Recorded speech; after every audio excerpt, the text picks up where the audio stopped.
We want our children and our grandchildren to be in pain because we somehow think that there's a purity in that pain. And I'm not saying that sacrifice doesn't have its own reward, but there's a difference between sacrifice that is done intentionally and with conscientiousness toward a specific objective versus just suffering because white people are slapping you upside the head every day and you're not even ready for the continuous trauma of dealing with a racist society when you ain't got no money.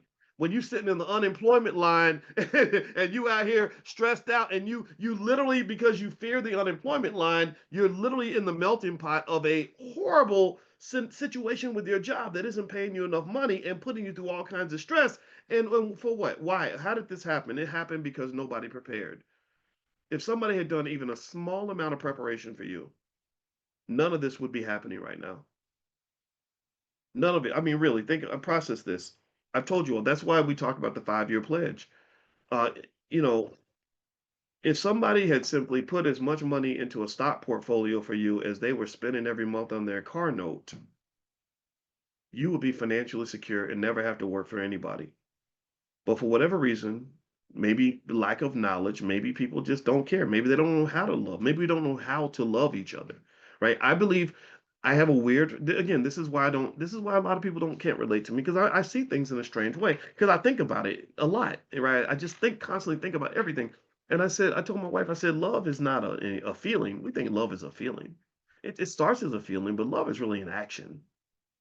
So I told her, I said, don't listen to what I say or how I feel. I need you to look at what I do. I show my love for you by what I do. I show my love when I take out the garbage, when I came in and embraced your 3 children, when I tell you that how much I want to be with you all. Like that's really more of an action, and I think love is so the question is how do I show I love you by actually doing something? So I think for the kids, loving them means financially preparing them for anything that's going to harm them or cause them pain later on down the line. It doesn't mean you spoil them because that's not love. Spoiling the kid is not love. But preparing them, oh, that's a beautiful act of love because they get to be happy in their 20s and 30s and they get to say, I'm happy because somebody loved me enough to prepare me for what's out here. It is not a game, people. Y'all know this. Everybody in here knows this. I assume you know this. I assume that's why you're here. So in my view, very simple. We all, if we got kids, grandkids, whatever, we are investing consistent amounts of money for that child, and the amount should match whatever you're giving to the car dealer or the cell phone company or anybody else. And if you want help on the 5-year pledge, I'm asking you to do this for 5 straight years. And all I'm asking you to do is be consistent and don't sell your stock.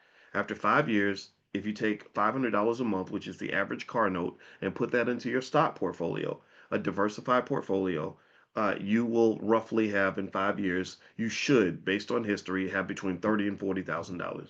There's no guarantee of any of this 100%, but you will definitely have more money than you have right now. And that begins the process of building the generational wealth. Okay. So if you want to join and participate in that, one way to help is I'll send you a link to a training I put together for the students on exchange traded funds. I spent 2 hours breaking down and analyzing different ETFs.